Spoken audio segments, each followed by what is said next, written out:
There is a 14-second moment in the final episode of Avatar: The Last Airbender, Sozin's Comet Part 4, which aired on July 19, 2008, where a 12-year-old boy holds the most powerful firebender alive against a stone pillar with all 4 elements spinning around him, converging into a single point of destruction, and he is about to end it. Every previous Avatar told him to do it. Every rational calculation in the known world demanded it. The Fire Lord had just tried to burn an entire continent to ash, and this child, glowing with the accumulated power of 10,000 years of past lives, stops. He pulls the energy back, he closes his fist, he chooses something else.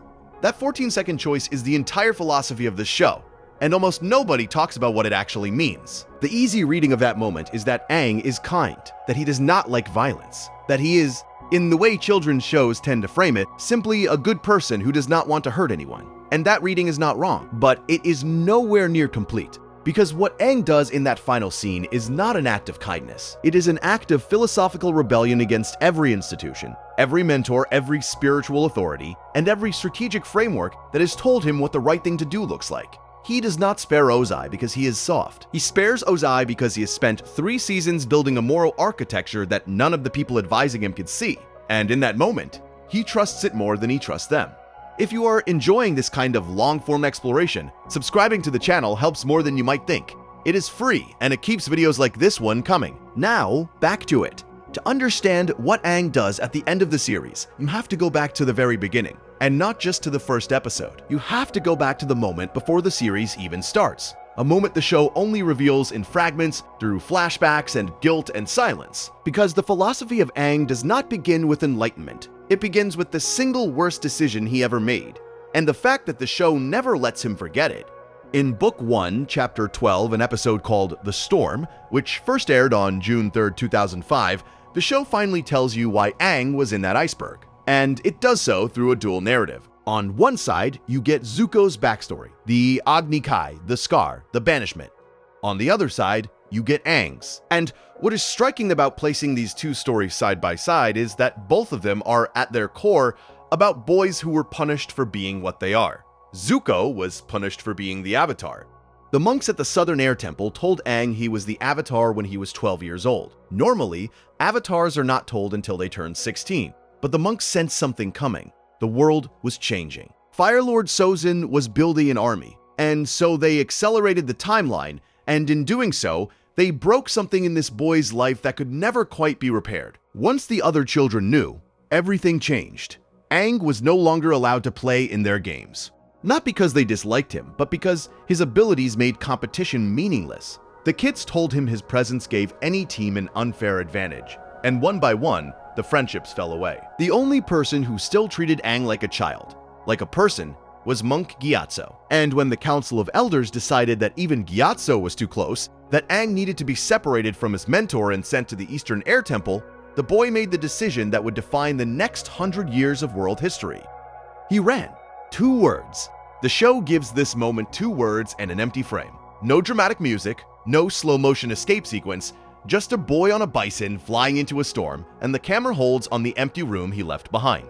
The bed is still made, the training staff is leaning against the wall. His things are there, he is not. There is something deeply important in the fact that the show frames this decision not as heroic, but as catastrophic. Aang was not brave for running. He was scared. He was 12, and he was overwhelmed, and he did what overwhelmed 12-year-olds do. He fled. And the storm caught him and Appa over open water. And in the chaos, the Avatar state activated for the first time, and the ice closed around them both, and the world kept turning without him. The Fire Nation attacked the Southern Air Temple. Every air nomad was killed. The genocide was total. Monk Gyatso died surrounded by Fire Nation soldiers. And Aang slept beneath the ocean for 100 years while the war he was supposed to prevent consumed the world. This is where the philosophy of Aang begins.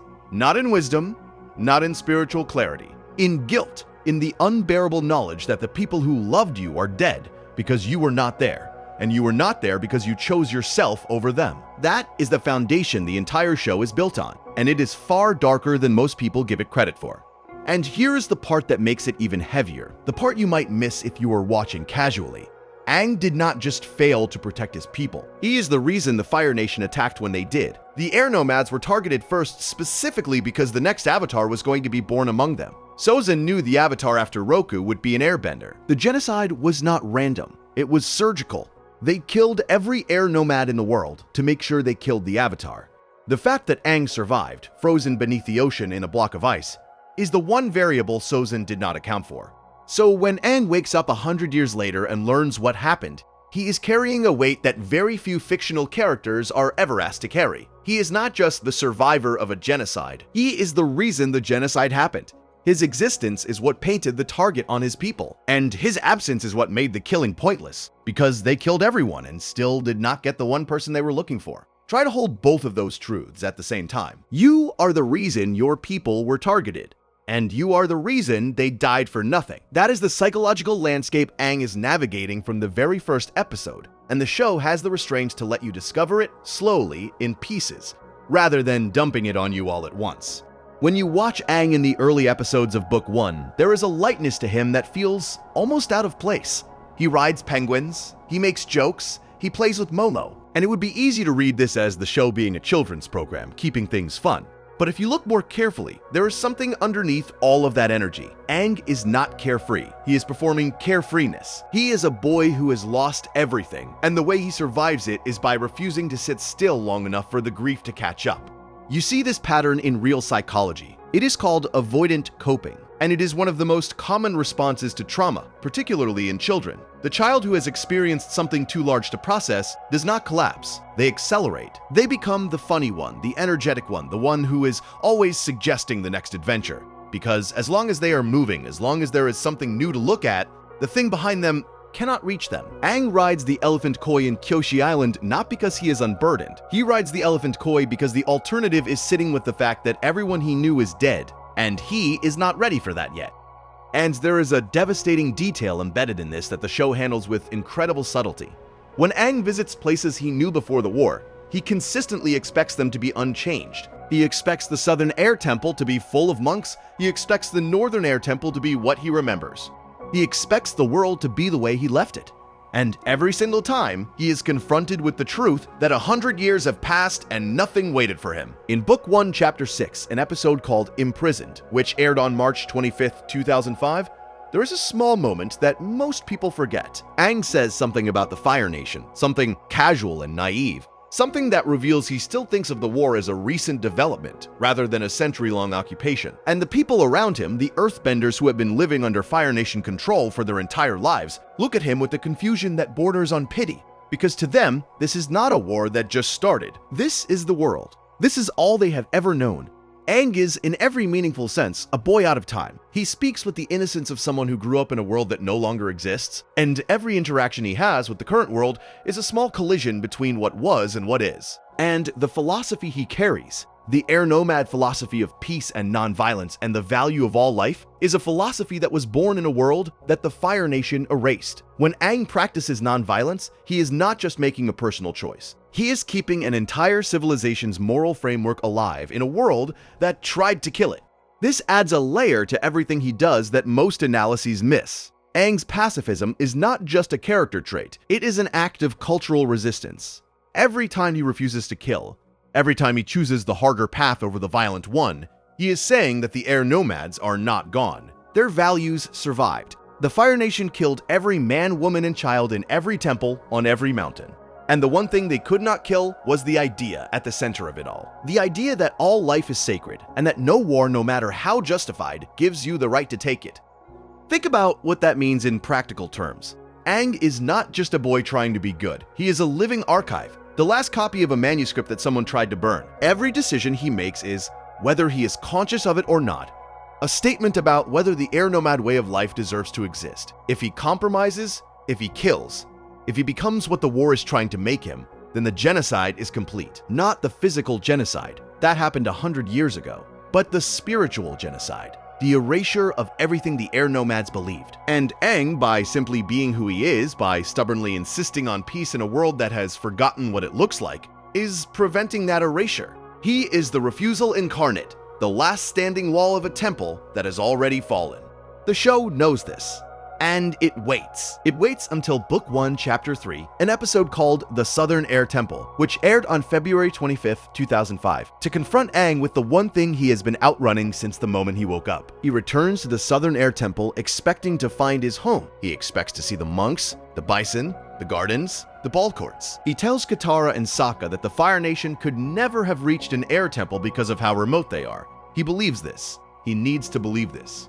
And then he walks into a room and finds Gyatso's skeleton, surrounded by the skeletons of Fire Nation soldiers. His mentor, the last person who treated him as a human being, dead on the floor of his own temple, surrounded by the evidence of a fight he could not win.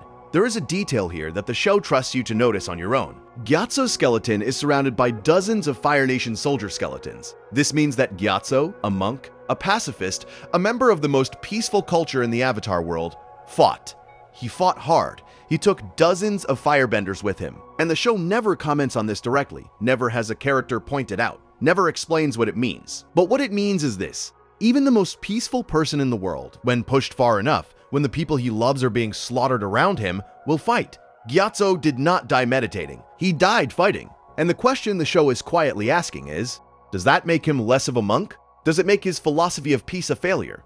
Or does it make him human? What happens next is one of the most important scenes in the entire series, because it is the first time you see what Aang's grief actually looks like when it stops being deflected. He does not cry quietly. He does not process it calmly. He enters the Avatar state, and the power that erupts from him is so violent, so uncontrolled, that the light from his eyes and tattoos is visible across the entire world. Statues of past avatars in temples on every continent begin to glow. The world itself registers the depth of this boy's pain.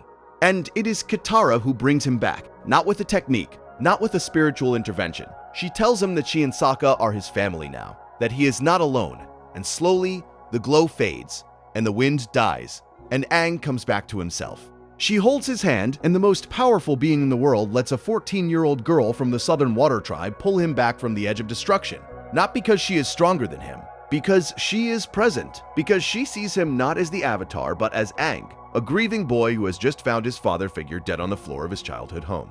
This scene establishes something the show will return to again and again for the next 2.5 seasons. The Avatar state for Aang is not a tool. It is an emotional emergency response. It activates not when he is strategic, but when he is broken. When the grief, the rage, the terror become too large for his conscious mind to hold, the power of 10,000 lifetimes takes over. And it does not negotiate. It does not show mercy. It destroys whatever is in front of it until the threat is gone or until someone pulls him back. And it is always Katara who pulls him back, every single time. In the Southern Air Temple, in the desert, in the Crystal Catacombs, when Aang loses control, when the power threatens to consume him, she is the anchor. And the fact that the show gives this role to Katara consistently across 3 seasons is not a romance subplot. It is a philosophical argument. It is the show saying that the antidote to unchecked power is not more power. It is connection. It is being seen by someone who cares about you. It is the human thread that keeps the cosmic force from unraveling. This is the paradox at the center of Aang's character. He is a pacifist whose greatest power is an instrument of total destruction. He is a monk trained in nonviolence whose emergency response is an extinction-level event. And the philosophy of the show is not that one of these identities is real and the other is false. The philosophy of the show is that both of them are real, and the entire journey is about learning to hold them at the same time. And the way the show develops this paradox is through Aang's training in the 4 elements, because each element teaches him something different about who he is. And the tensions between those teachings are, in many ways, the philosophical engine of the series.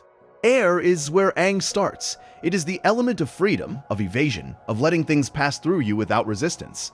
Airbending is the most defensive of the 4 arts.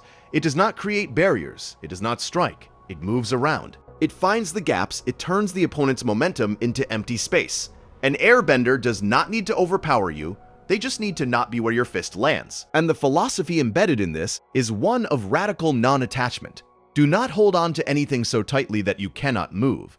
Do not plant yourself so firmly that you cannot flow. Be like the wind. Be everywhere and nowhere. And there is freedom in this. Real freedom, the kind that comes from needing nothing and fearing nothing and being able to walk away from anything. But there is also a cost, because a person who can walk away from anything is also a person who can run from anything. And running, as Aang knows better than anyone, has consequences. Water is the second element Aang learns under Katara and Master Pakku at the Northern Water Tribe. Water teaches him something different. Water is adaptive, yes, but it is also persistent. It does not avoid the obstacle. It flows around it, over it, under it, and given enough time, through it. Water wears down stone. Water fills every crack. The philosophy of waterbending is not non-resistance. It is patient, relentless engagement. You do not walk away from the problem. You stay with it until you find the way through. And this is a harder lesson for Aang than most people realize, because his instinct as an airbender is to avoid, and water demands that he stay. Water says, do not leave. Do not fly away. Sit with this, let it move through you. Let yourself be shaped by it, even as you shape it in return. The give and take, the push and pull, the moon and the tide. This is not passivity, it is patience with a pulse. There is a beautiful moment in Book 1, Chapter 18, The Waterbending Master, which aired on November 18, 2005, where Aang learns waterbending alongside Katara, under Master Pakku. Aang picks it up quickly, almost too quickly, while Katara, who has been practicing water her entire life, struggles under the rigid traditional structure. And what this reveals is something subtle about Aang's relationship with learning itself. He is a prodigy. Things come easily to him. And that ease, which looks like a gift, is actually a trap, because it means he has never had to sit with difficulty. He has never had to earn something through sustained grinding effort. Everything has come to him like air, naturally, without resistance. And the elements that come after air will demand something from him that air never did. They will demand that he stay uncomfortable. Earth is where things get genuinely difficult. Aang struggles with earthbending more than any other element, and the show is explicit about why. In Book 2, Chapter 9, an episode called Bitter Work, which aired on June 2, 2006, Toph tries to teach Aang to earthbend, and he cannot do it. He cannot make the mental shift, because earth is the opposite of air. Earth does not evade. Earth does not flow. Earth stands, it holds, it endures. The philosophy of earthbending is confrontation. Face the thing head on. Do not dodge it, do not redirect it. Meet it with equal force and do not move. For a boy whose entire worldview is built on not being where the blow lands, this is not just a physical challenge. It is an existential one. Earthbending asks Aang to do the thing his culture taught him never to do. It asks him to be solid, immovable, rooted. To say, I am here and I am not leaving. And the fact that he struggles with this tells you something important about the cost of his philosophy. Nonviolence requires nobility. It requires the option to step back, to disengage, to find another angle. But there are moments in life, and in war, where stepping back is not an option, where the only choice is to stand or to fall. And Aang has to learn that standing your ground is not the same as being aggressive. It is not the same as violence. It is simply the refusal to be moved. Toph teaches him this not through lectures, but through frustration. She is, in temperament, the exact opposite of everything Aang is. She is blunt. She is confrontational. She does not care about your feelings. And her teaching style reflects this. She does not coddle. She does not explain. She puts Aang in front of a rock and says, move it. And when he cannot, she puts him in front of a bigger rock. The philosophy behind her method is simple and brutal. You will not learn to be immovable by thinking about it. You will learn by being immovable. The body teaches the mind. The stance creates the belief. When Aang finally earthbends for the first time, he does it to protect Toph from a charging moose lion. He does not think about it. He does not plan it. The threat is immediate, and someone he cares about is in danger. And in that moment, his body makes the choice his mind has been resisting. He plants his feet and moves the earth.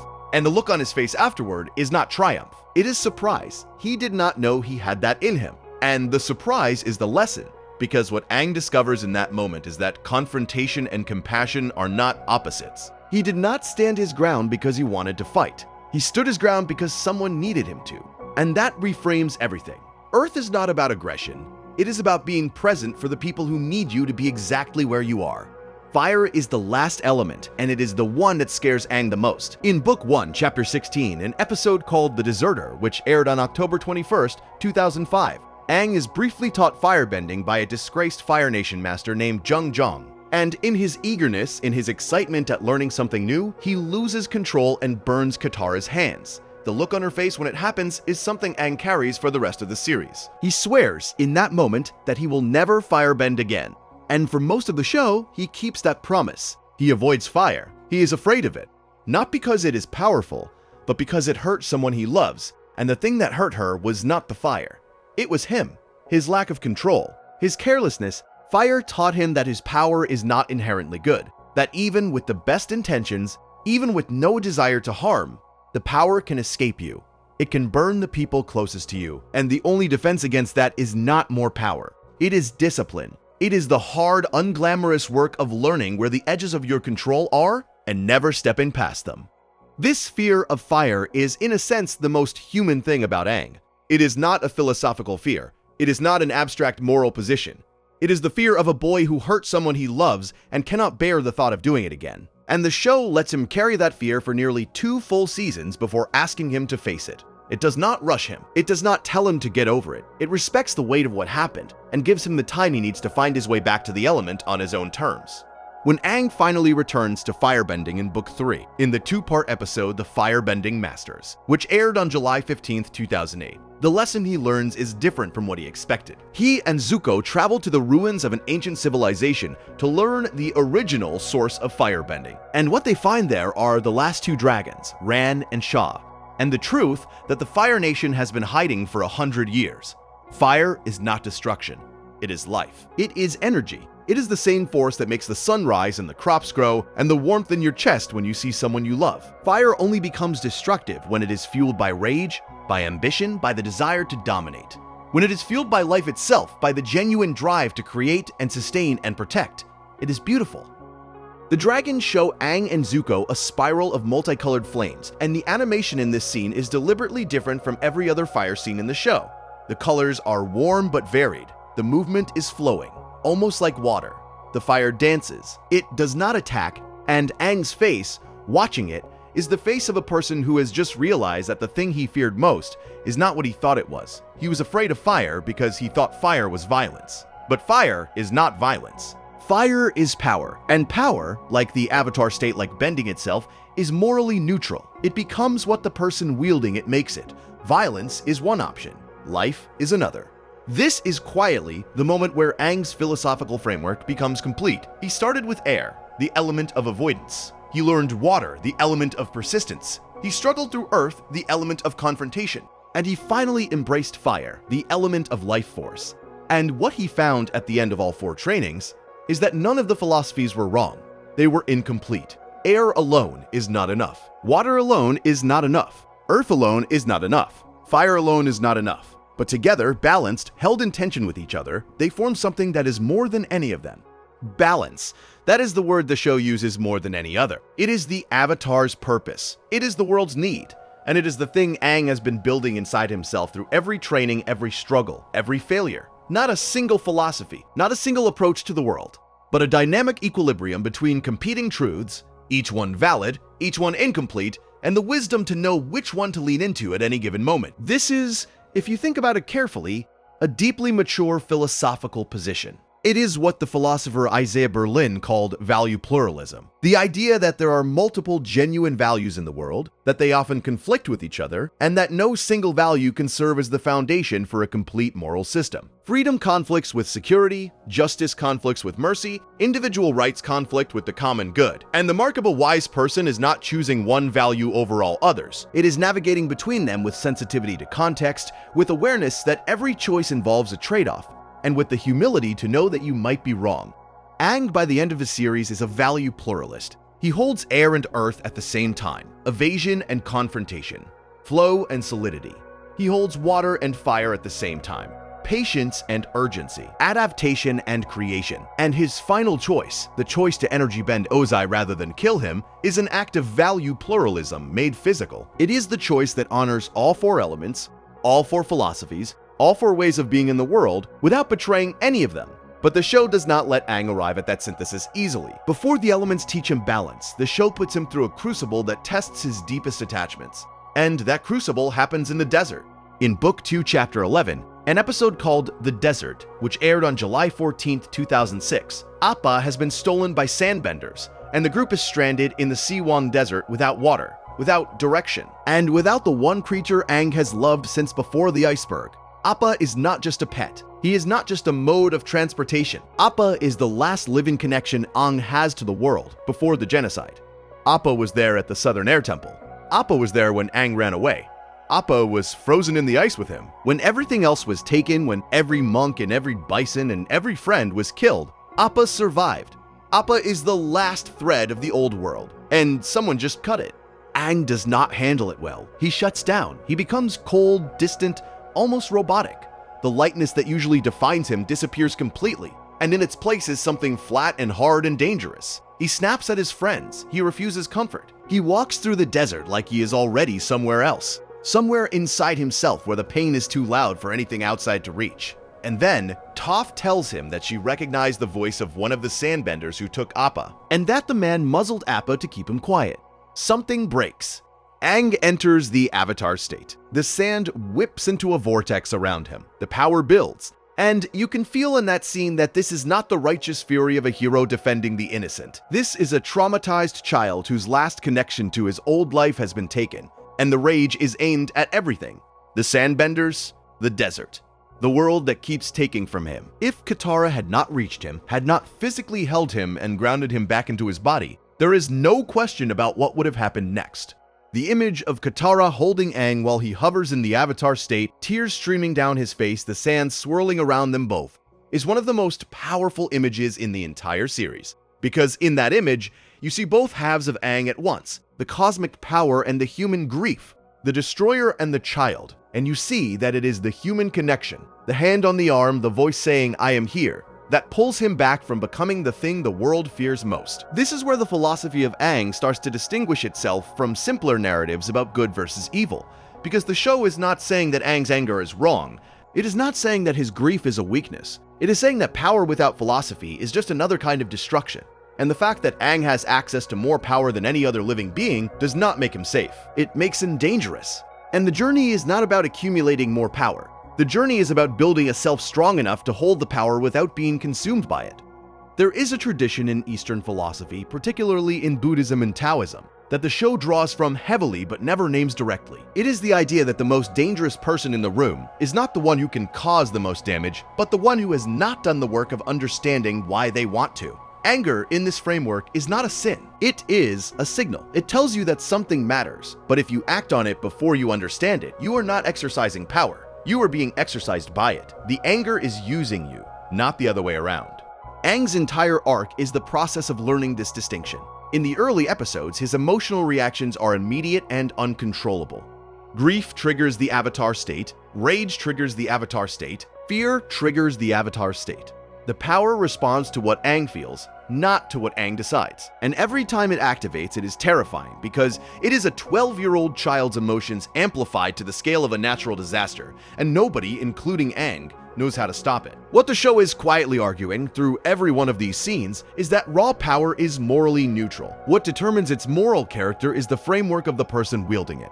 And Aang, at the start of the series, does not have a framework. He has instincts, he has training. He has the cultural inheritance of the air nomads, but he has not yet built his own philosophy. He is operating on borrowed values, and borrowed values shatter under enough pressure. This is exactly what happens in Book 2, Chapter 19, an episode called The Guru, which aired on December 1st, 2006. It is one of the most philosophically dense episodes in the entire series, and it is worth spending some time with, because it is the moment where the show lays out the architecture of Aang's inner life in explicit terms. Guru Pathak is waiting for Aang at the Eastern Air Temple. He is an old man, possibly over a century old, who is a close friend of Monk Gyatso, and who has been waiting for the Avatar's return. He tells Aang that to master the Avatar state, to gain conscious control over the power that has been erupting from him involuntarily, he must open 7 chakras, and the process is, essentially, a guided tour of everything Aang has been avoiding. The chakras, as the show presents them, are not mystical abstractions. They are psychological categories. The Earth Chakra, located at the base of the spine, deals with survival and is blocked by fear. The Water Chakra, at the sacrum, deals with pleasure and is blocked by guilt. The Fire Chakra, at the stomach, deals with willpower and is blocked by shame. The Air Chakra, at the heart, deals with love and is blocked by grief. The Sound Chakra, at the throat, deals with truth and is blocked by lies we tell ourselves. The Light Chakra at the forehead deals with insight and is blocked by illusion. And the Thought Chakra at the crown deals with pure cosmic energy and is blocked by earthly attachment. The show walks Aang through each one, and at each gate he is forced to confront something he has been carrying: fear.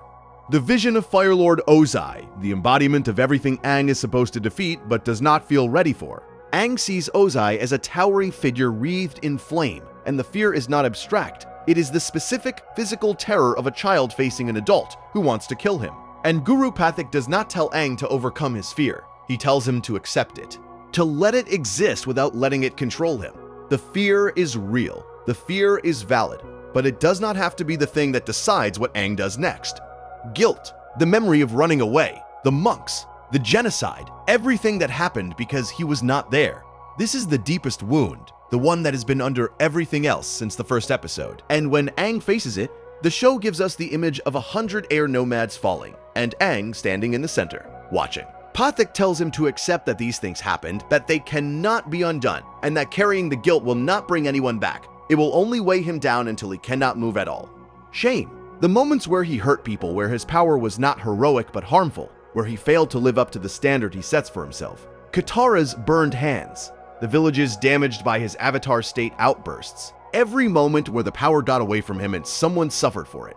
This chakra forces Aang to look at the gap between who he wants to be and who he actually is, and to accept that the gap does not make him a fraud. It makes him a person. Grief. Gyatso, the air nomads.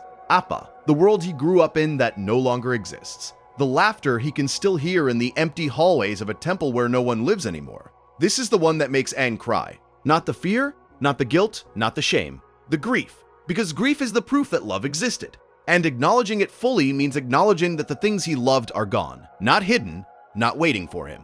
Gone. The lies he tells himself. The illusion of separation between the four nations. Between good and evil. Between himself and the people he fights against. Pathik teaches Aang that separation is an illusion. That all things are connected. That even the people who seem like his enemies are part of the same web of existence. This is a classic Buddhist teaching, and the show presents it with remarkable clarity. The four nations, the four elements, the division of the world into us and them, friend and enemy, these are constructs. Useful constructs sometimes, but constructs nonetheless. And the Avatar's job is not to enforce the divisions. It is to see through them. And finally, attachment. Katara. This is where the episode turns and where the show makes one of its most controversial philosophical claims. Guru Pathik tells Aang that to unlock the final chakra, to gain full and conscious control over the Avatar state, he must let go of his attachment to Katara. Not stop loving her, but release the need to possess that love, to hold it, to make it the center of his identity. Cosmic energy, Pathik says, flows through all living things. Attachment is a dam that blocks it. Aang refuses. He sees a vision of Katara in danger, and he leaves. He walks away from the training. He chooses the attachment over the power. And the show does something remarkable with this decision. It does not frame it as a mistake. It does not frame it as a triumph. It frames it as a choice with consequences. Aang loses access to the Avatar state. In the very next episode, The Crossroads of Destiny, Azula shoots him with lightning while he is trying to force the 7th chakra open in combat, and he nearly dies. The choice to keep his attachment is not punished in a simple, moralistic way, but it has a cost, and the show lets you sit with that cost without telling you whether the choice was right. The chakra training is not just a plot device. It is the show explicitly naming Aang's psychological wounds and asking him to face them in sequence. Fear, guilt, shame, grief, self-deception, illusion, attachment, these are not spiritual abstractions. They are the exact burdens Aang has been carrying since the first episode, laid out in order of increasing difficulty, and the show depicts these confrontations not as victories but as surrenders. Aang does not conquer his fear, he acknowledges it. He does not defeat his guilt. He accepts it, he does not overcome his grief, he sits with it. The chakra training is not about strength. It is about honesty. It is about the willingness to stop running, stop deflecting, stop performing carefreeness, and simply be present with the full weight of your own experience. But the 7th chakra breaks the pattern. The 7th chakra asks for something different. It does not ask Aang to face a wound. It asks him to let go of something he loves. And that is a fundamentally different kind of demand. Facing your fear is painful, but it does not cost you anything you want to keep. Letting go of someone you love costs everything. This is one of the most philosophically interesting things Avatar does.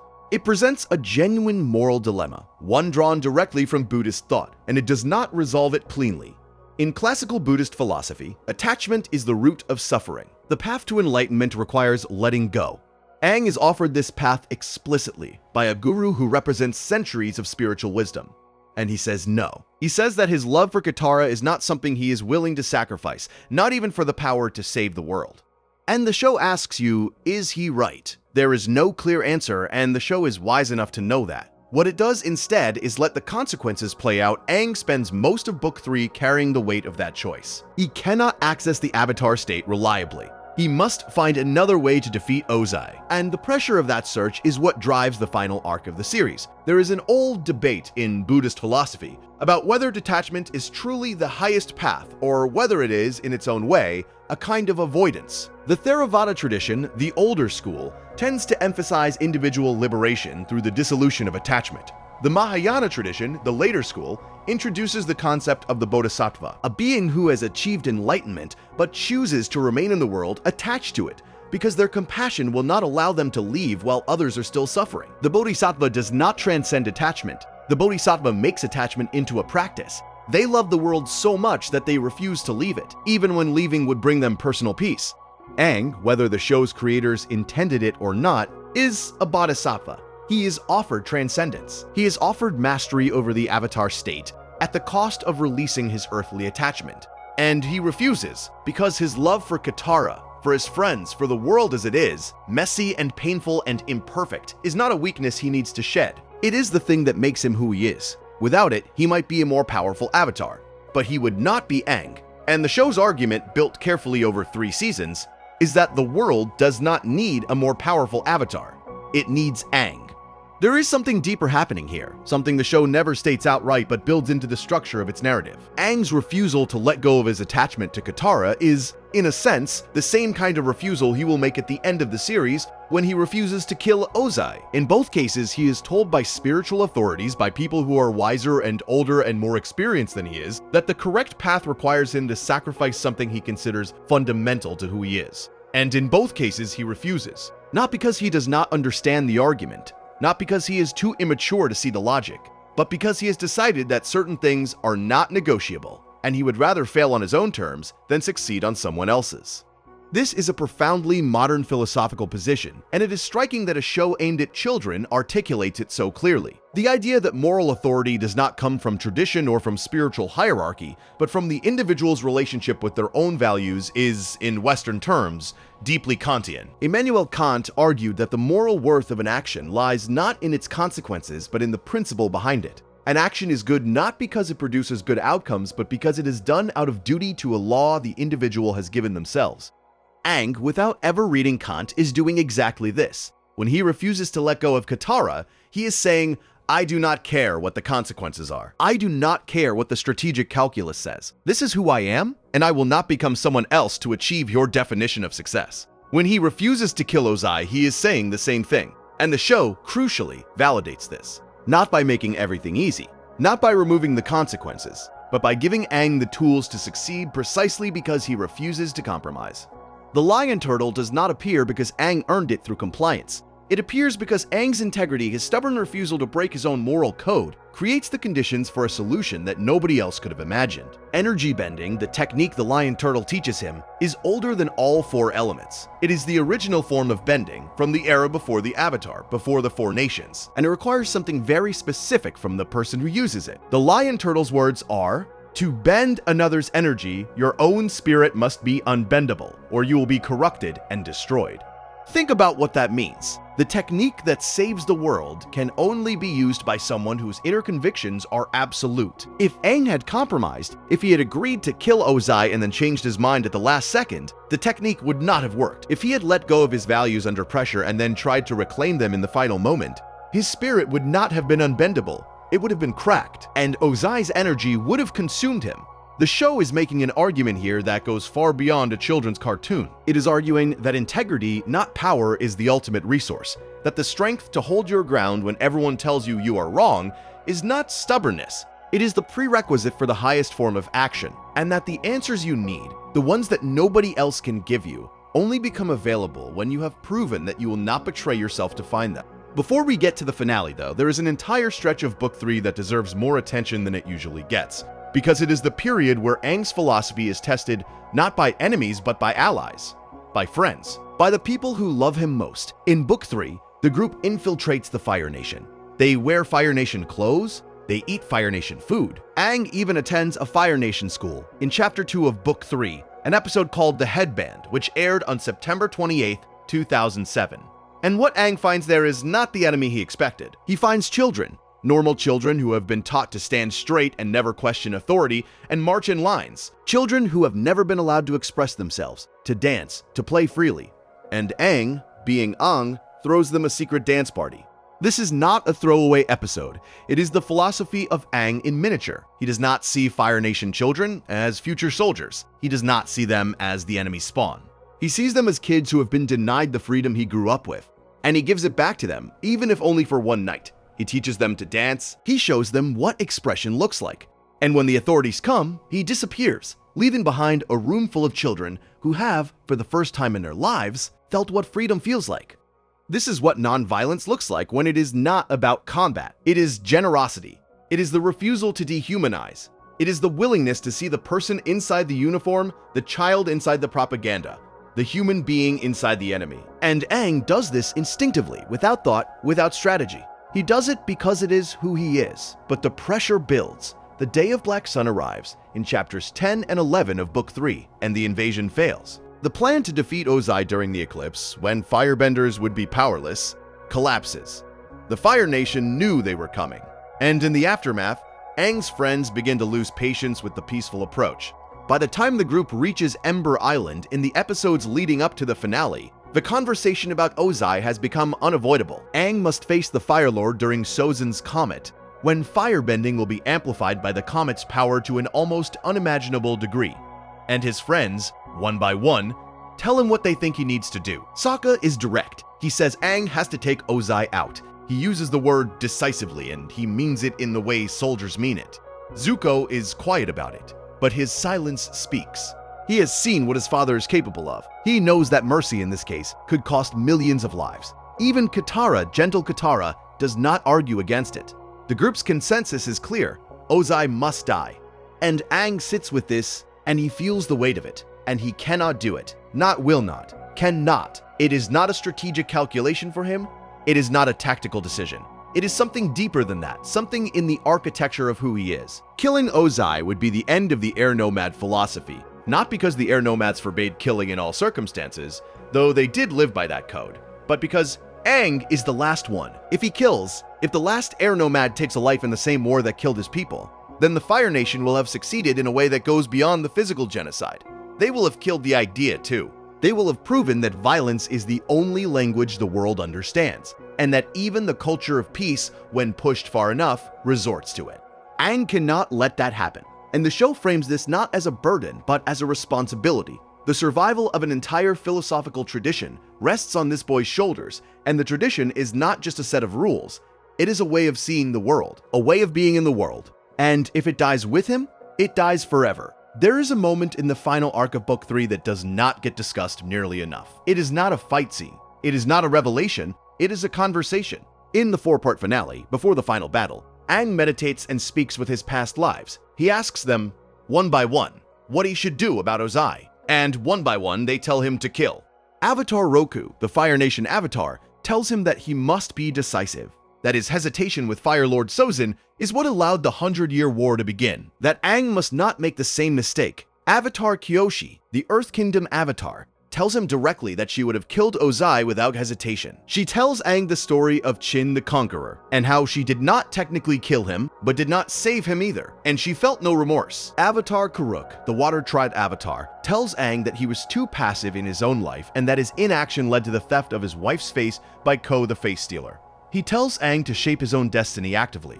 Avatar Yangchen, the air nomad avatar, the one Aang expects to understand his position, because she shares his culture, tells him that selfless duty calls the avatar to sacrifice their own spiritual needs for the sake of the world. She tells him that the air nomad's teachings of the value of life apply to the common monk, not to the avatar, that Aang's duty overrides his personal beliefs.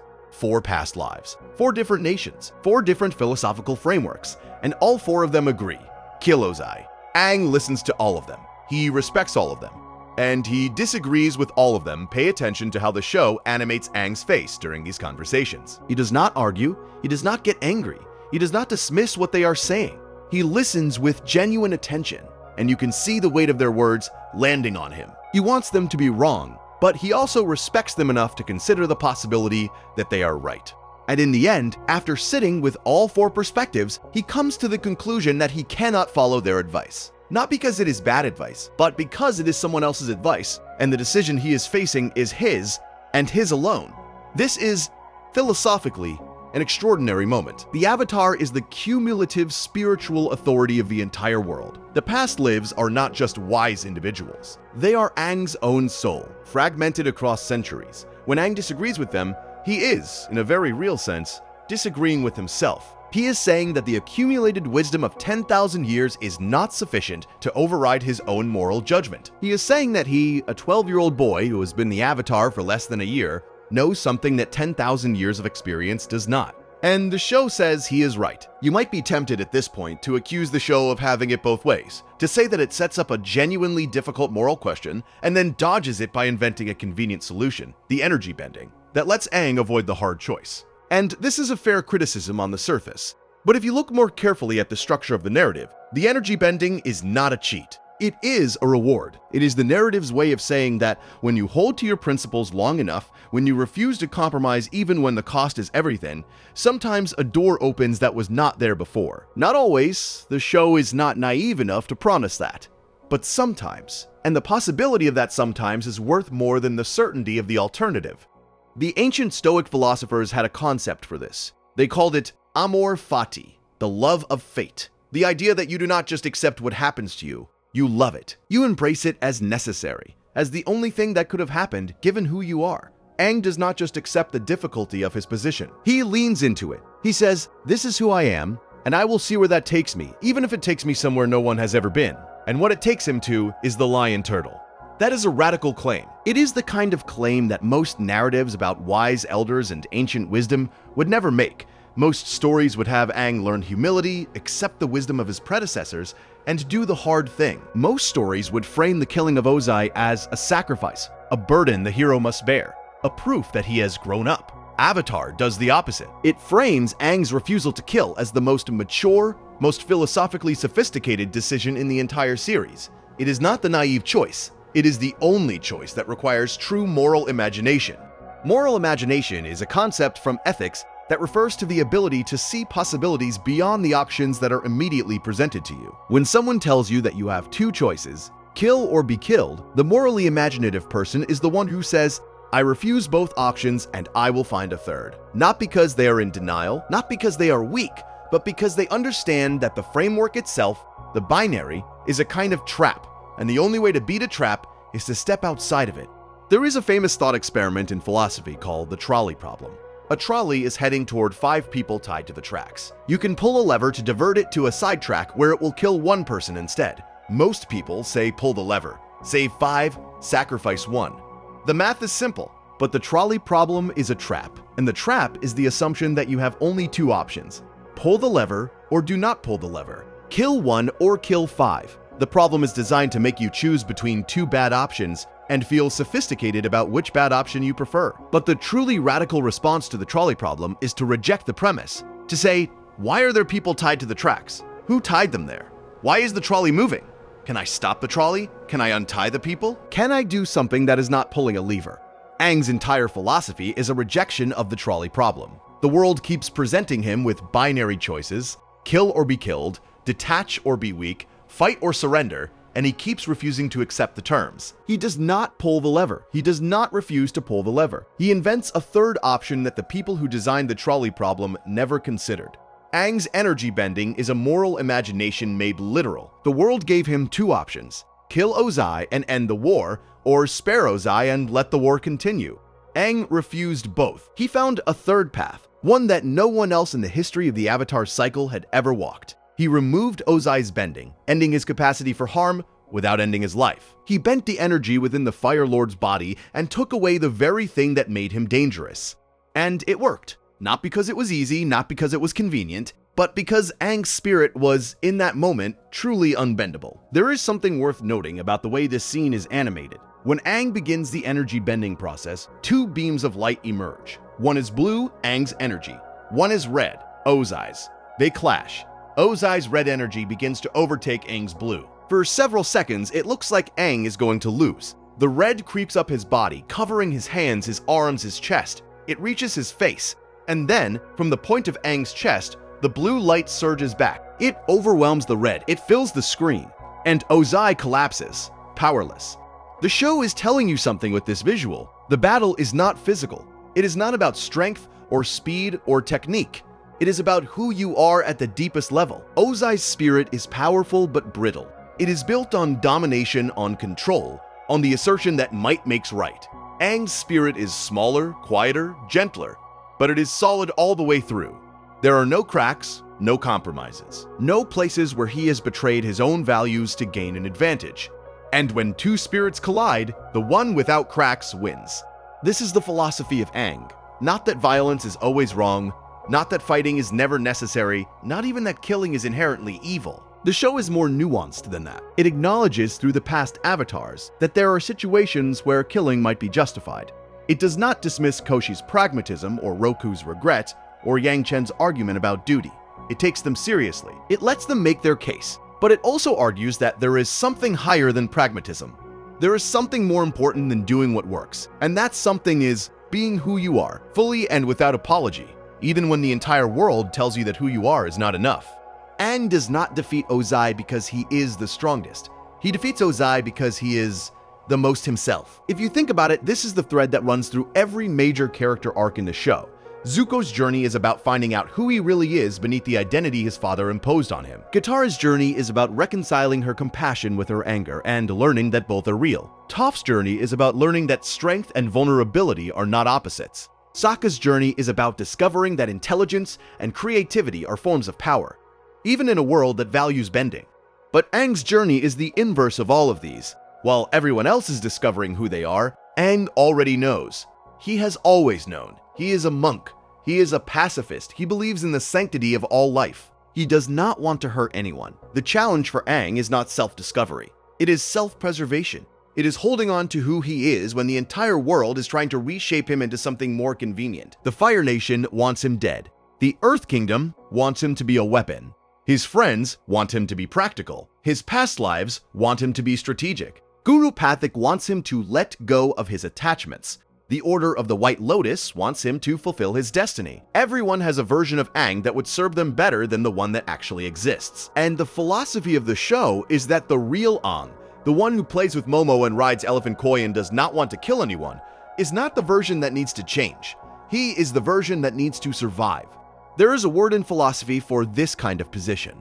It is called authenticity, and it comes from existentialist thinkers like Soren Kierkegaard and Martin Heidegger and Jean-Paul Sartre. Authenticity in existentialist terms is not about being honest or being genuine in the superficial sense. It is about living in accordance with your own freely chosen values, rather than the values that society, tradition, or circumstance have imposed on you. An authentic person is not the one who does what everyone expects. An authentic person is the one who has examined their own beliefs, decided which ones are truly theirs, and committed to living by them regardless of the consequences. By this definition, Aang is the most authentic character in Avatar. He examines the beliefs he was raised with, he tests them against experience. He encounters situations where those beliefs make his life harder, where compromising them would be easier, where the people he respects tell him to set them aside, and he refuses. Not out of stubbornness, not out of naivety, out of a genuine, examined commitment to a set of values he has decided are his own. And the show rewards this, not with ease, not with a path free of suffering, but with a conclusion that only authenticity could have produced. Energy bending is not available to a compromised avatar. It is only available to one whose spirit is unbendable. And a spirit is only unbendable if it has never been bent. There is a danger in reading this too simply. It would be easy to walk away from Avatar thinking that the lesson is just follow your heart, or be yourself. And those are fine messages for a children's show, but they are not what Avatar is actually saying. Because Aang does not just follow his heart. He agonizes, he doubts, he meditates, he asks for guidance, he considers the alternatives seriously. He is not dismissive of the people who disagree with him. He is not arrogant about his own position. He genuinely does not know what to do, and the uncertainty terrifies him. In the episode The Old Masters, which is part of the Sozin's Comet finale, there is a scene where Aang sits alone on the mysterious island, which later turns out to be the lion turtle, and he is visibly afraid. He has run out of options. His friends have told him to kill Ozai. His past lives have told him to kill Ozai. The comet is coming, and he still cannot bring himself to do it. He does not know what to do. He just knows what he cannot do. And that, in a way, is the show's most important philosophical statement. Sometimes moral clarity does not look like certainty. Sometimes it looks like uncertainty about everything except one thing. Aang does not know how to save the world, but he knows he cannot save it by becoming someone he is not. And he trusts that if he holds that line, something will open up. This is close to what the philosopher Soren Kierkegaard called the leap of faith. Not faith in a religious sense necessarily, but faith in the sense of acting on a conviction you cannot prove, in a situation where the evidence does not support you. Because the alternative is betraying something you believe to be fundamental about yourself. Aang leaps. He trusts his own moral foundation without knowing where it will land him, and the lion turtle catches him. The air nomads raised Aang in a tradition that valued all life equally. They were vegetarians. They did not believe in violence. They practiced a form of bending, airbending, that is based on the real-world martial art of Bagwazang, a discipline that prioritizes evasion, redirection, and circular movement over direct confrontation. Bagwazang practitioners do not block. They do not strike first. They move around the attack using the opponent's own force against them. The art is, at its core, about finding the path of least resistance while remaining centered in yourself. This is exactly how Aang fights throughout the series, and it is worth dwelling on specific examples because the consistency is remarkable.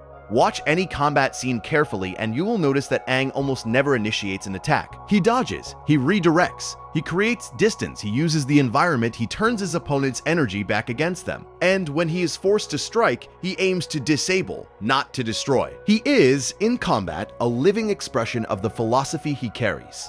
But Bagwazang is not passivity. This is an important distinction that the show makes repeatedly, though it never says it in so many words. Airbending, and by extension Aang's philosophy, is not about doing nothing. It is about doing something different. It is about finding the action that achieves the result without causing the harm. It is not passive resistance. It is active nonviolence. There is a difference, and the difference matters. Passive resistance says, I will not fight. I will endure whatever is done to me. I will absorb the blow and hope that my suffering moves my opponent to compassion. Active nonviolence says, I will not harm you, but I will not let you harm me either. I will find a way to stop you that does not require me to become you. Aang practices the second, not the first. He is not a doormat. He fights in every episode. He defends himself and his friends with tremendous skill and creativity. He has, on multiple occasions, done things in combat that would have killed his opponents if they had been slightly less durable or slightly less lucky. He is not opposed to force. He is opposed to lethal force. And the distinction between those two things is the entire moral architecture of his character. Look at the way Aang handles the fight at the Northern Water Tribe in the Book 1 finale, the Siege of the North. Zhao and the Fire Nation fleet are attacking the Water Tribe, and Aang merges with the Ocean Spirit to become a massive water creature that drives the entire fleet away. The power in that scene is staggering. Aang, or the entity he becomes, moves warships like toys. But even in that form, the goal is not to kill. It is to push back, to remove the threat. The fleet is driven away, not destroyed. The soldiers are swept aside, not drowned. Contrast this with what Ozai is trying to do in the finale. Ozai's goal is annihilation. He wants to burn the Earth Kingdom to ash, to leave nothing standing, to remake the world in the Fire Nation's image through the total destruction of everything that is not Fire Nation. He is not fighting a war. He is executing a species. And the philosophical distance between Ozai's use of power and Aang's use of power is the entire moral argument of the show, compressed into two parallel images. One man burns the world because he can. One boy saves it because he must. And the difference is not in the power. The power is comparable. The difference is in the person wielding it. There is a real-world parallel to this that is worth thinking about. Mahatma Gandhi, whose philosophy of nonviolence directly influenced the show's creators, made a similar distinction. Gandhi did not advocate for passivity. He advocated for Satyagraha, a Sanskrit term that roughly translates to truth force or soul force. Satyagraha is not the absence of action. It is a form of action that refuses to participate in the moral framework of the oppressor. It does not say, I will let you win. It says, I will not play your game. I will invent a new game with new rules, and I will force you to play it. Aang's energy bending is Satyagraha made physical. Ozai's framework says that power is the ability to destroy. The war has been fought on those terms for 100 years. Every nation that has tried to defeat the Fire Nation has done so by trying to be more destructive than they are. And every nation has failed, because you cannot beat a master of destruction by being more destructive. You can only beat them by redefining what power means. Aang redefines it. Power in Aang's framework is not the ability to take life. It is the ability to take away the capacity for harm without taking life. It is precision instead of force. It is creativity instead of escalation. And it works not because it is a better weapon, but because it is not a weapon at all. It is something else entirely, something the war-based framework cannot anticipate or defend against, because it operates on a set of assumptions the framework does not contain. This is why the show positions the Lion Turtle's teaching as something ancient, something from before the Avatar cycle itself. Energy bending predates the four elements. It predates the four nations.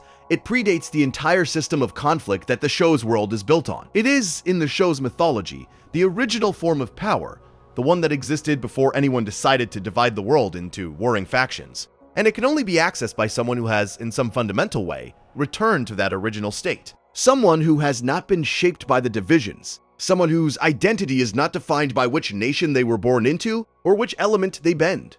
Aang is that person, not because he is special in some arbitrary, chosen one sense, though the show does lean on that narrative device. He is that person because the air nomads were the only culture in the Avatar world that did not organize itself around conflict. They did not have an army. They did not have borders. They did not have a head of state. They were, in every meaningful sense, outside the system. And when the Fire Nation destroyed them, the system lost the only culture that had preserved the knowledge of what existed before it. Aang is the last carrier of that knowledge, and the show's argument is that the knowledge he carries, the philosophy of nonviolence, of active compassion, of finding a third way, is not a relic of a dead culture. It is the most advanced form of moral reasoning in the entire Avatar world. It just took the world's most powerful 12-year-old, standing in front of the world's most powerful tyrant, to prove it. There is one more thing about Aang's philosophy that is worth sitting with, especially late at night when you are trying to fall asleep. And that is the way the show handles the concept of forgiveness. Aang does not forgive the Fire Nation for what they did to his people. The show never asks him to. There is no moment where Aang says that the genocide was understandable, or that the Fire Nation soldiers were just following orders, or that hatred is a poison and he needs to let it go. The show does not do that, and the absence is meaningful. What the show does instead is something more complicated, and, in a way, more generous. It separates the people from the system. Aang does not forgive the Fire Nation. But he befriends Zuko. He protects Fire Nation civilians. He eats Fire Nation food and watches Fire Nation plays and hides among Fire Nation people and learns that they are, individually, no different from anyone else. They are people caught in a system that has told them that their violence is righteous and their empire is justified. And most of them have never had the opportunity to question that narrative. This is not forgiveness. This is discernment. It is the ability to see the difference between a person and the ideology they have been raised inside. It is the ability to say, what your nation did is unforgivable, and you, as a person, are still worth saving. Consider the episode The Southern Raiders, Book 3, Chapter 16, which aired on July 17, 2008, just 2 days before the series finale. In this episode, Katara tracks down the man who killed her mother. She is consumed by rage. She wants revenge. And Aang, who has every reason to support her, who lost far more than she did, tells her that revenge is not the answer. He does not lecture her. He does not moralize, he simply says that he understands her pain, but that she has a choice about what to do with it, and that the choice matters. Katara goes anyway. She finds the man. He is old, pathetic, living in a small village with his domineering mother, diminished and afraid, and Katara, standing over him with the power to end him, makes the same choice Aang will make 2 episodes later. She chooses not to kill, not because Aang told her not to, but because, in the moment of decision, she discovered that revenge would not give her what she needed. It would not bring her mother back. It would only make her into the kind of person the Fire Nation wanted her to be. This episode is, in miniature, the entire thesis of the series, and it is also the moment where Aang's philosophy spreads beyond Aang himself. Katara is not an air nomad. She was not raised in a tradition of non-violence. She has come very close to killing before, but being around Aang, being shaped by his example, has given her the space to find her own version of his philosophy. Not a copy, her own. She does not actually forgive the man who killed her mother. She just decides not to let him define her. And that is enough. Zuko is the ultimate test case for this. He is the son of the man who continued the war. He is the grandson of the man who started the genocide. He has personally hunted Aang across the globe. And Aang accepts him. Not immediately, not without caution, but genuinely, because Aang's philosophy is not about what you have done, it is about what you choose to do next. This too is a philosophical position with deep roots. In Buddhist thought, the concept of karma is often misunderstood as a system of cosmic punishment. Do bad things and bad things happen to you. But in more sophisticated readings, karma is not punishment. It is simply the natural consequence of action. And the most important implication of karma is not that the past determines the future, but that the present moment always contains the possibility of change. No matter what you have done, the next action is free. The next choice is yours.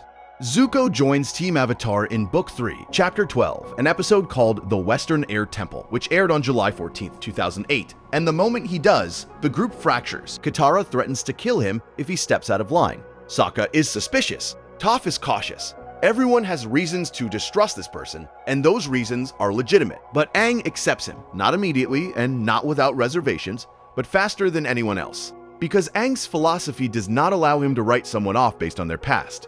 If you believe that all life has the capacity for change, and you truly believe it, not just as an abstraction, but as a lived principle, then you have to extend that belief to the person standing in front of you, even when that person has given you every reason not to. This is not easy. The show does not pretend it is easy. There are awkward meals, there are tense silences. There is the scene in the Western Air Temple where Zuko tries to make conversation and everyone stares at him like he is a bomb that might go off. The trust is rebuilt slowly, painfully, one shared experience at a time. And the show takes its time with this, because it understands that genuine reconciliation is not a single dramatic moment. It is a process, a long, uncomfortable, frequently awkward process that requires both parties to keep showing up even when they would rather not. By the end of the series, Zuko and Aang are fighting side by side. The boy who hunted the Avatar and the Avatar who refused to hate him are standing together against Ozai's empire. And that, more than any battle scene, more than any display of bending power, is the ultimate vindication of Aang's philosophy. The person he should have hated the most became the person who helped him save the world, because Aang gave him the chance to be someone else, because Aang refused to see him as his worst moments. There is something else about Aang that deserves attention, something that often gets lost in the philosophical analysis. And that is the fact that he is funny. Not funny in the way that comic relief characters are funny, where the humor serves as a distraction from the serious parts. Funny in the way that real people are funny, where the humor is part of how they survive. Aang makes jokes, he does silly voices, he invents games, he names his animals, he gives people nicknames, he uses airbending to play pranks. And the show never presents this as a contradiction to its depth. It presents it as an expression of it. Because the philosophy of the Air Nomads is not only about nonviolence, it is about joy. It is about the idea that life, even life in the middle of a war, even life carrying the weight of a genocide, is worth celebrating. That laughter is not the opposite of seriousness. It is the proof that seriousness has not won, that the darkness has not consumed everything, that there is still, somewhere, a boy who thinks it is funny to ride penguins. This is actually a very specific philosophical position, and it has a name. In the tradition of absurdist philosophy, particularly in the work of Albert Camus, there is the idea that the appropriate response to a universe that does not make sense is not despair. It is defiance. It is the decision to keep living, keep creating, keep laughing, even in the face of a reality that offers no guarantees and no meaning. Camus wrote about the myth of Sisyphus, the man condemned by the gods to push a boulder up a hill for eternity, only to watch it roll back down every time he reaches the top. And Camus' conclusion was not that Sisyphus is tragic, it was that we must imagine Sisyphus happy. Because the act of pushing, the act of continuing, the act of refusing to stop even though the task is meaningless, that is the rebellion. That is the victory. The boulder rolls back down, and Sisyphus walks back down the hill. And he does it again, and he does it again, and the gods cannot break him because he has decided that the pushing itself is enough. Aang pushes the boulder. The war is too big for him. The responsibility is too heavy. The guilt is too deep. And he rides the elephant koi anyway. He plays with Momo anyway. He invents a game called Airball that nobody else can play because there are no other airbenders left, and he plays it anyway, alone on an empty court in a dead temple. And the show lets you watch him do it. And the sadness of it is almost unbearable, but the joy of it is real. And the two things exist at the same time. and neither one cancels the other out. That is the absurdist dimension of Aang's philosophy. He does not play because the world is good. He plays because the world is not good, and playing is his way of insisting that it should be. It is not escapism. It is not denial. It is a statement of values expressed through action. Every game Aang plays is a small act of creation in a world defined by destruction. Every laugh is a refusal to let the war be the loudest thing in the room. There is a concept in Japanese aesthetics called mono no aware, which is sometimes translated as the pathos of things. It refers to the bittersweet awareness that everything is temporary, that beauty exists precisely because it will end, that the cherry blossoms are beautiful not despite the fact that they will fall, but because of it. Mono no aware. It is not joy. It is the space between them, the place where you feel both at once, and the feeling is richer for the combination. Aang lives in that space. He is a boy who knows, better than anyone, that everything can be taken, that the people you love can disappear, that the world you grew up in can be erased while you sleep. And he also knows that the sunset is still beautiful, and that Appa's tongue is still warm, and that the wind still feels good when you fly. And he holds both of those truths without flinching. And that, more than any battle or any bending technique, is what makes him the Avatar. The show also uses Aang to explore the question of what it means to grow up, and specifically, what it means to grow up when the world is asking you to grow up too fast. Aang is 12. The show never lets you forget this. He is 12 when he learns that his people are dead. He is 12 when he is told he must defeat the most powerful firebender in the world. He is 12 when he is asked to make a decision about killing another human being that most adults have never had to face. And the adults around him, even the good ones, even the ones who love him, keep forgetting that he is 12. The Order of the White Lotus treats him like a strategic asset.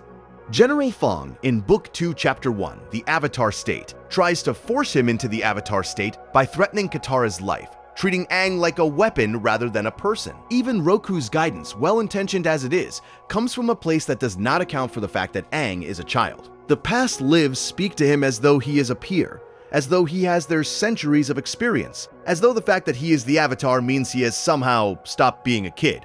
But Aang has not stopped being a kid, and the show argues quietly but persistently that this is not a weakness. It is, in fact, his greatest strength, because a kid sees the world differently than an adult. A kid has not yet learned to accept the limitations that adults have decided are permanent. A kid has not yet internalized the idea that some problems can only be solved through violence, that some enemies can only be stopped through death, that some moral compromises are simply the cost of living in the real world. Adults accept these things because experience has taught them to. The world knocks the idealism out of you, bit by bit, until you call the thing that remains realism and convince yourself that it was wisdom all along. But Aang has not had that experience. He has not been worn down. His idealism is intact, not because he is naive, but because he is new. He is seeing the world's problems for the first time, and he is approaching them without the accumulated cynicism that prevents most people from even looking for a third option. This is why the energy bending works, not because Aang is the chosen one in some mystical sense, but because he is the only person left in the world who has not accepted that violence is inevitable. Everyone else, every past avatar, every military leader, every friend and mentor and advisor has made their peace with the idea that sometimes you have to kill. They have accepted it as a fact of life. They do not even think to question it. But Aang questions it, because he is 12 and he is an air nomad, and nobody has taught him yet that questioning is foolish. There is a line from the philosopher Hannah Arendt that captures this perfectly. She wrote that the new always happens against the overwhelming odds of statistical laws and their probability, which for all practical everyday purposes amounts to certainty. The new always appears in the guise of a miracle. Arendt was talking about the human capacity for action, for starting something genuinely unprecedented, for breaking the chain of cause and effect that seems to determine everything. She called this capacity natality, the fact that new people are constantly being born into the world, and each one of them has the potential to do something that has never been done before. Aang is natality incarnate. He is the new thing. Not because he is the Avatar, though that helps, but because he is a 12-year-old boy who has not yet accepted the world's rules about what is possible. He looks at a problem that everyone else has agreed can only be solved one way, and he says, what if there is another way? And because he has not been taught that there is not, he finds one. This is, in the end, the deepest layer of the philosophy of Aang.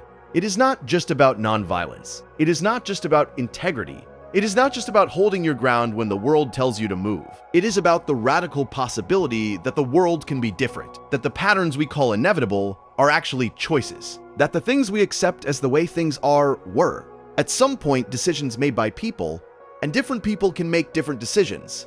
The 100-Year War was not inevitable. It was a choice made by Sozin. The genocide was not inevitable. It was a choice made by an army. The idea that the only way to end a tyrant is to kill him is not inevitable. It is a framework, and frameworks can be replaced. Aang replaces it. A 12-year-old boy standing in a clearing full of fire and broken stone, with the weight of the world on his shoulders and the accumulated voices of 10,000 past lives in his ears, chooses something new, something no one has ever chosen. And in doing so, he proves that it was always possible, that it was always an option, that the only reason no one had done it before was that no one had believed they could. And there is one more thread worth following before you fall asleep. It is the thread that connects Aang not to his enemies or his friends, but to the character who, in many ways, is the show's other philosopher. Iroh, Uncle Iroh, is for most of the series positioned as the wisest character in the show. He speaks in proverbs, he brews tea, he plays pai sho. He guides Zuko with patience and warmth and a humor that suggests he has made peace with himself in a way that very few people in the show have. He is beloved by the audience, and deservedly so. He is the character who articulates what the show is trying to say, the one who puts the philosophy into words. But if you compare Iroh's philosophy with Aang's, something interesting emerges. Iroh's wisdom is the wisdom of a man who has lived long enough to see the consequences of his mistakes. He led the siege of Ba Sing Se. He was a general in the Fire Nation army. His son Lu Ten died in the war he was prosecuting. And it was that death, that personal loss, that changed him. Iroh became wise not through study or meditation, but through grief. He lost his son, and the loss broke him open, and what came to the cracks was the person he should have been all along. This is a beautiful arc, and it makes Iroh one of the most fully realized characters in animated television. But it also means that Iroh's wisdom is reactive. It is the wisdom of correction, of having gone the wrong way and then finding the right way, of having been part of the machine and then stepping outside it. Iroh knows what violence costs because he has paid the price. His philosophy is built on the foundation of his mistakes, and it is strong precisely because it knows what it is rejecting. Aang's philosophy is different.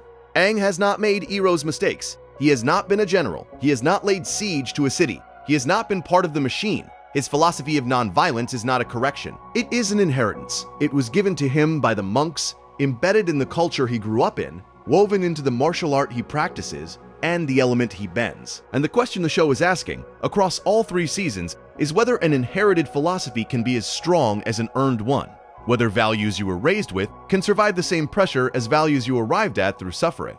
The answer, the show argues, is yes, but only if you do the work. Only if you test the inherited values against experience and decide consciously and deliberately that they are your own. This is what Aang does. He does not practice nonviolence because the monks told him to. He practices nonviolence because he has watched people die, watched cities burn, watched the consequences of violence up close, and he has decided, through his own observation and his own reasoning, that the monks were right. The values are the same, but the relationship to them is different. They started as inheritance and became choice. And it is the choosing, the active, deliberate choosing in the face of overwhelming pressure to choose otherwise, that makes them unbreakable. This is a crucial distinction, and it is one that the show handles with more care than it sometimes gets credit for. A lot of stories about inherited values treat them as burdens. The character is raised with a set of beliefs, and the story is about breaking free from them, about discovering that the old ways were wrong and the new generation must forge its own path. Avatar does something more nuanced. It says that the old ways might be right, but you have to prove it. You have to walk them all the way to the end. You have to carry them through fire and war and grief and the advice of people smarter than you. And if they survive all of that, if they still hold when everything else is broken, then they are not just inherited values anymore. They are your values. They are you. Iroh and Aang meet, really meet in the finale. It is a brief moment, but a meaningful one. Iroh has assembled the Order of the White Lotus to retake Ba Sing Se. Aang must face Ozai, and there is a scene where Iroh looks at Aang and you can see in his face that he understands. He understands that this boy is carrying the same burden he carried, the burden of having the power to destroy and choosing not to. But Iroh carried it as a reformed man. Aang carries it as an innocent one. And there is a respect in Iroh's eyes that goes beyond strategy or affection. It is the respect of a man who found wisdom through failure, for a boy who found it through faith. The show is saying something important about the relationship between these two kinds of wisdom. Iroh's wisdom and Aang's wisdom are not in competition. They complement each other.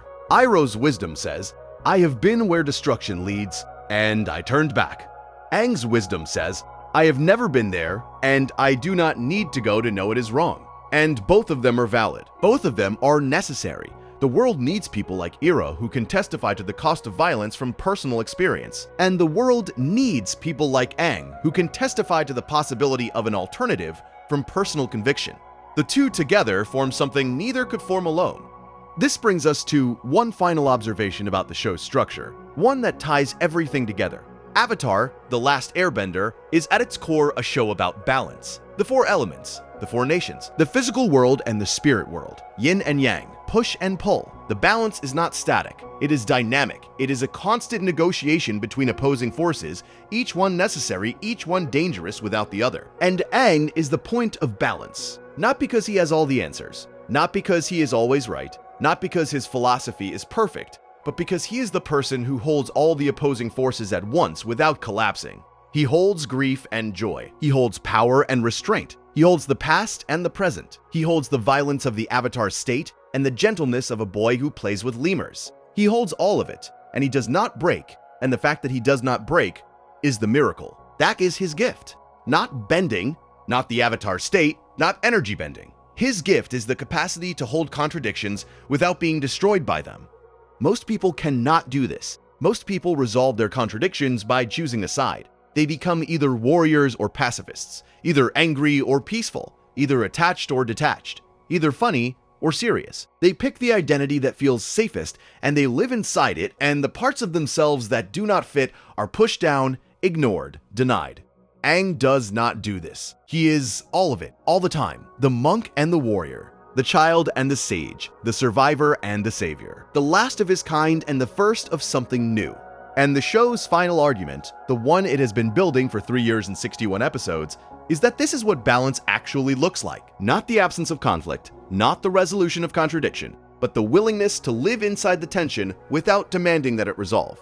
The show began on February 21st, 2005, with a boy waking up in an iceberg. It ended on July 19th, 2008, with that same boy choosing to be exactly who he always was. 3 years, 61 episodes, and the journey was never about becoming something new. It was about protecting something old. The oldest philosophy in the Avatar world. The one that existed before the four nations, before the four elements, before the Avatar cycle itself. The idea that life is sacred, that power is responsibility, that the hardest thing you can do is not to fight. It is to refuse to fight on the terms someone else has set. But there is another dimension of Aang's philosophy that the show explores through a mechanism most stories never attempt: the spirit world. In most fantasy narratives, the spirit world is a place of power. You go there to gain something, to fight something, to retrieve a magical artifact or unlock a hidden ability. In Avatar, the spirit world is something else entirely. It is a place of understanding, a place where the rules of the physical world do not apply, and where Aang must navigate not with strength or bending, but with something far more difficult: emotional discipline. Consider the encounter with Ko. Book 1, Chapter 20, The Siege of the North, Part 2. Aang enters the spirit world to find the moon and ocean spirits, and Avatar Roku tells him that the only spirit old enough to remember them is Ko, the face stealer. Ko is one of the oldest spirits in the Avatar world, an ancient centipede-like creature who steals the face of anyone who shows emotion in his presence. The faces he has taken hang from his body like masks, cycling through them as he speaks. To get the information he needs, Aang must sit in Ko's lair and show absolutely no emotion, no fear, no surprise, no anger, no sadness, nothing. He must become, for the duration of the conversation, completely still, completely neutral, completely detached. This is, in a very real sense, a test of Aang's air nomad training. The monks taught detachment. They taught emotional control. They taught the ability to observe without reacting, to be present without being consumed. And here, in the lair of a spirit who literally feeds on emotional expression, those teachings are not abstract philosophy. They are survival. But there is something deeper happening in the Ko scene that most viewers miss on first watch. Aang is not suppressing his emotions. He is not pushing them down or pretending they do not exist. He is acknowledging them and choosing not to express them. There is a difference, and it is a crucial one. Suppression is denial. Detachment is awareness. Suppression says these feelings are not real. Detachment says these feelings are real, and I am choosing to hold them without being held by them.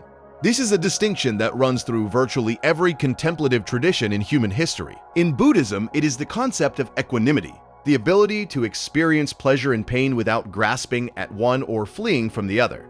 In Stoicism, it is apatheia, not the absence of feeling, but the freedom from being controlled by feeling. In cognitive psychology, it is the space between stimulus and response, the gap where choice lives. Viktor Frankl, the psychiatrist who survived the Nazi concentration camps, wrote that between stimulus and response, there is a space, and in that space is our freedom and our power to choose our response. In our response lies our growth and our freedom.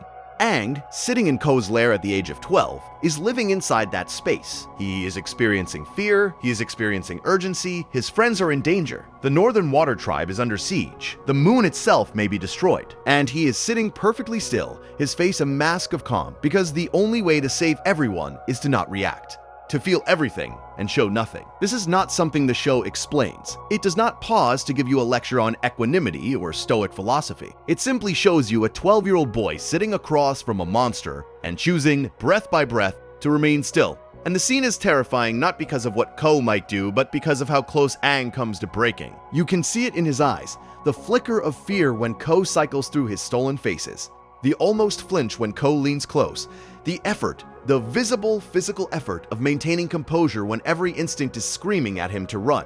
And he does not break. He gets the information, he leaves the lair with his face intact.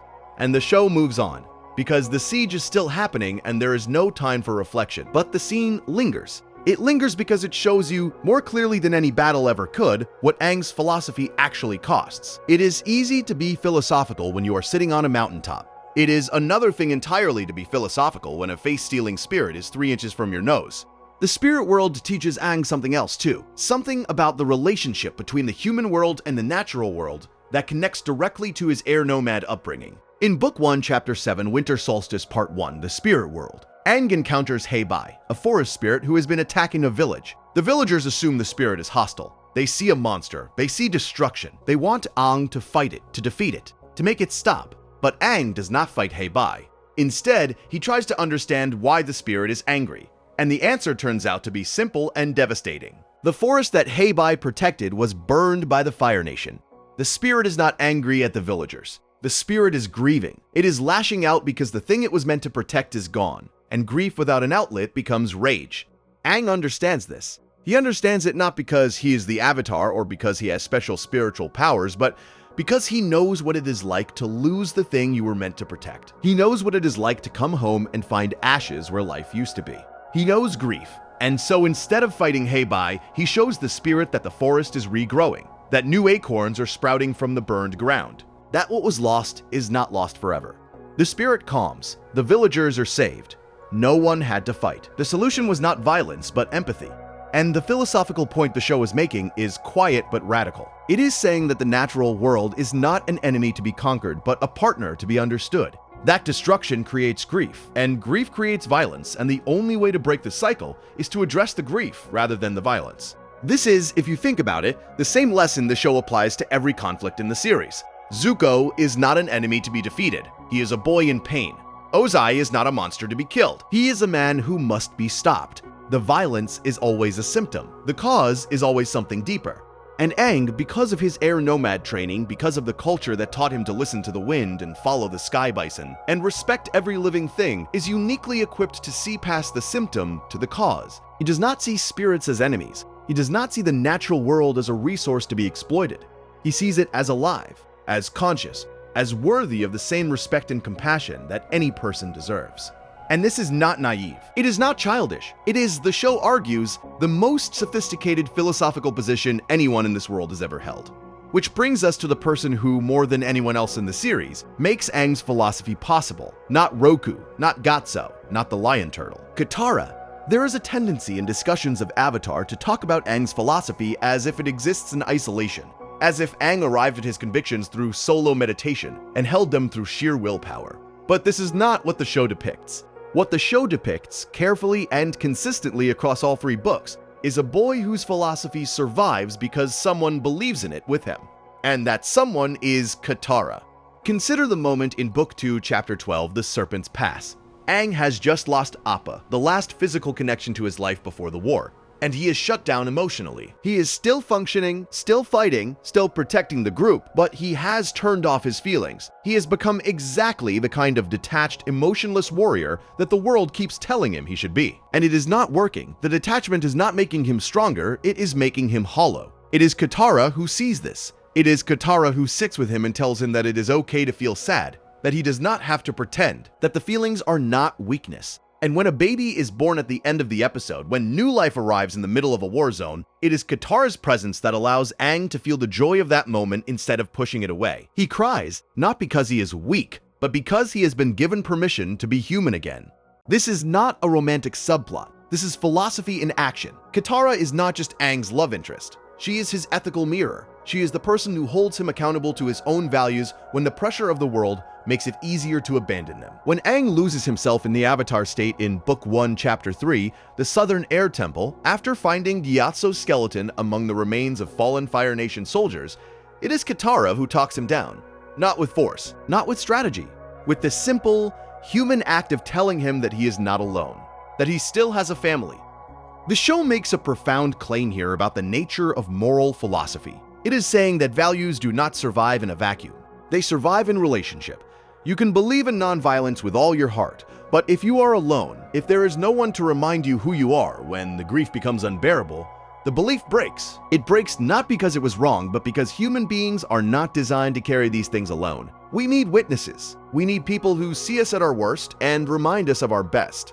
Katara does this for Aang consistently across the entire series. In Book 2, Chapter 19, The Guru, when Guru Pathik tells Aang that he must let go of his earthly attachment to Katara in order to master the Avatar state, the show sets up a tension between spiritual advancement and human connection.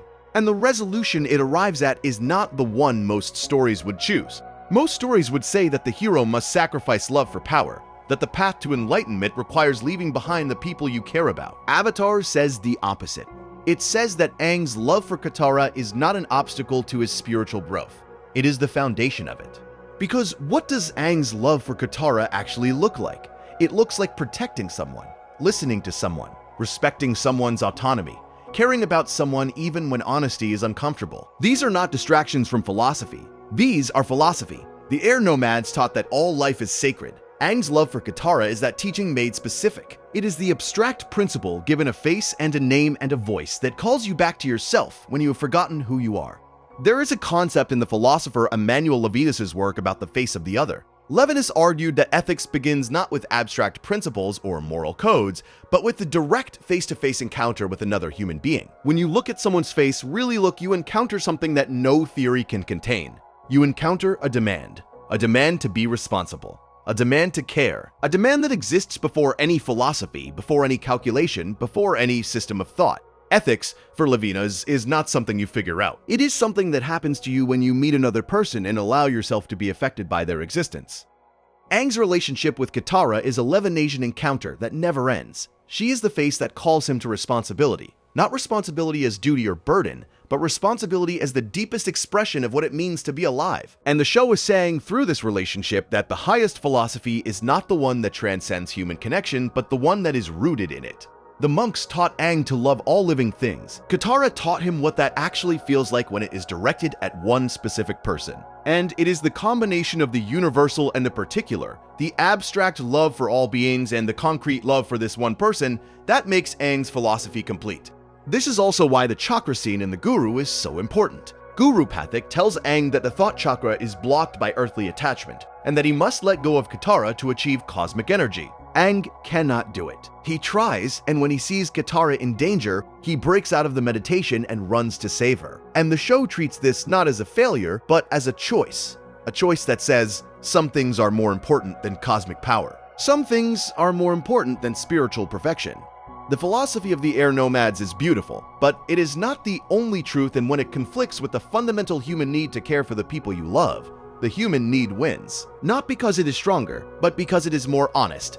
And yet, in the finale, Aang does achieve the Avatar state. He does it not by letting go of Katara. He does it by accepting that his love for her and his duty to the world are not in conflict. They are the same thing. Protecting Katara and protecting the world are expressions of the same impulse. The impulse that says life is sacred, all life, every life, this life right here in front of you and the millions of lives you have never met and never will.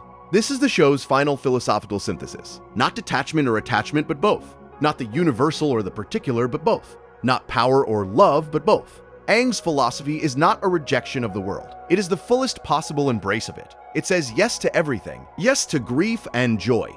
Yes to power and restraint. Yes to the cosmic and the personal. Yes to the boy on the mountaintop and the boy holding someone's hand.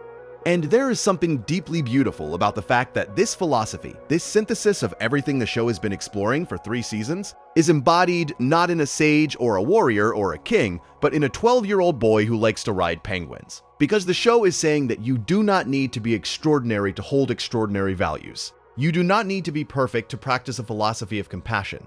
You just need to be willing.